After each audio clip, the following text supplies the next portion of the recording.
welcome to Disease Notes by Mastermind Study. Hari ini kita akan membahas aspek patofisiologi dari diabetes mellitus. Berdasarkan Perkeni tahun 2019, diabetes mellitus merupakan kelompok penyakit metabolik yang dicirikan oleh adanya hiperglikemia yang disebabkan oleh adanya gangguan sekresi insulin dan atau gangguan kerja insulin. Nah, untuk lebih lengkapnya kita bahas yuk dari mind map. Sebelum kita membahas terkait aspek patofisiologi dari diabetes mellitus, kita akan membahas terlebih dahulu terkait regulasi glukosa darah. Dalam proses mempertahankan homeostasis glukosa, maka tubuh akan melakukan mekanisme toleransi glukosa yang prosesnya akan terjadi dalam dua kondisi, yaitu adalah kondisi puasa atau preprandial dan pasca makan atau postprandial. Ketika puasa, maka kebutuhan energi sebagian besar dipenuhi dari hasil oksidasi asam lemak bebas atau free fatty acids. Pada kondisi puasa, maka glukosa darah berada di angka kurang dari 100 mg per desiliter, di mana pengalokasiannya diutamakan atau lebih tinggi pada otak dibandingkan otot rangka. Nah, kemudian, akibat kondisi ini, otak akan memicu sel alfa pankreas untuk menghasilkan glukagon yang tinggi, tapi sel beta akan menghasilkan insulin dalam kadar yang rendah. Nah, glukagon yang tinggi akan memicu terjadinya glikolisis dan gluconeogenesis oleh hati yang merupakan sumber gluconeogenesis dari asam lemak bebas yang merupakan hasil lipolisis atau proses yang dipicu oleh kadar insulin yang rendah. Efeknya adalah peningkatan produksi glukosa hati dan berdampak pada peningkatan kadar glukosa darah. Kedua hormon tersebut akan mempertahankan kadar glukosa darah dalam batas fisiologis. Insulin akan menghambat produksi glukosa hati, glukagon akan mempertahankan kadar glukosa darah dalam batas fisiologis selama tidak ada karbohidrat eksogen, misalkan setelah tidur malam hari atau antar waktu makan, di mana prosesnya dilalui dengan glikolisis dan gluconeogenesis. Kemudian kita akan membahas mengenai regulasi glukosa darah pasca makan atau postprandial. Individu dewasa umumnya mengonsumsi makanan yang mengandung antara 30-90 gram karbohidrat yang akan melalui proses digesti dan absorpsi. Glukosa yang diabsorpsi akan meningkatkan kadar glukosa darah di angka 120-140 mg per desiliter. Peningkatan kadar glukosa darah akan memicu pelepasan hormon inkretin yaitu GLP-1 dan GIP.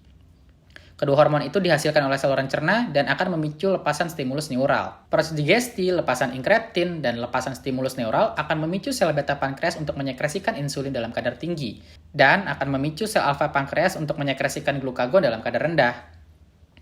Insulin akan memfasilitasi ambilan glukosa darah oleh adiposit, otot rangka, dan hati, serta akan menghambat lipolisis. Glukagon yang rendah masih tetap memberikan dampak pada hati untuk memberikan proses produksi glukosa hati. Nah, setelah kita memahami mengenai regulasi glukosa darah, selanjutnya kita akan membahas mengenai patogenesis dan patofisiologi diabetes mellitus. Secara garis besar, diabetes mellitus dapat diklasifikasikan menjadi diabetes mellitus tipe 1, tipe 2, diabetes gestasional, dan tipe lainnya. Tapi pada pembahasan ini kita akan lebih berfokus pada patogenesis dan patofisiologi diabetes mellitus tipe 1 dan tipe 2. Kita mulai dari diabetes mellitus tipe 1. Pada diabetes mellitus tipe 1, terdapat interaksi antara kerentanan genetik seperti mutasi HLA dan gen insulin dengan pemicu dari lingkungan, yang antara lain adalah diet seperti susu sapi, nitrosamin, infeksi virus seperti rubella atau mumps, obat ataupun toksin, serta stres seperti operasi dan pubertas, di mana interaksinya akan memicu terjadi kegagalan self-tolerance imunitas terhadap sel beta pankreas yang menjadi landasan patogenesis autoimunitas terhadap sel beta pankreas. Hal ini berdampak pada penurunan jumlah sel beta. Jika massa sel beta pankreas tersisa hanya 50%, maka kondisinya masih dalam kondisi asimptomatik, tapi dengan adanya peningkatan kadar glukosa darah postprandial dan penurunan respon insulin terhadap peningkatan kadar glukosa darah. Kondisi ini dapat berlanjut sampai jumlah sel beta pankreas yang berfungsi tersisa hanya kurang dari 10%, sehingga masuk dalam kondisi diabetes mellitus tipe 1 dengan adanya defisiensi insulin absolut dan umumnya terdiagnosis ketika pasien mengalami krisis hiperglikemia. Berbeda dengan diabetes mellitus tipe 1, pada diabetes mellitus tipe 2 ada beberapa faktor risiko yang akan memicu terjadinya resistensi insulin sebagai patogenesis utama dari diabetes mellitus tipe 2. Gaya hidup yang tidak sehat seperti nutrisi dan kurangnya olahraga, serta faktor risiko seperti kerentanan genetik pada kasus MODY, penuaan, atau pemberian terapi tertentu seperti steroid, antipsikotik, ARV, ataupun KB oral progestin only akan memicu terjadinya proses pembentukan penyakit diabetes mellitus tipe 2. Gaya hidup yang tidak sehat akan memicu akumulasi lemak visceral, di mana akan memicu peningkatan mediator inflamasi, peningkatan lepasan adipokin, serta peningkatan asam lemak bebas. Hal-hal tersebut dengan atau tanpa faktor risiko yang dimiliki oleh individu masing-masing akan memicu terjadinya resistensi insulin yang didefinisikan sebagai penurunan respon hepatosit, miosit, dan adiposit terhadap insulin, di mana hal ini akan berdampak pada penurunan pendayagunaan atau utilisasi glukosa. Awalnya, pankreas dapat mengompensasi dengan hiperinsulinemia sehingga kadar glukosa darah masih dalam batas normal.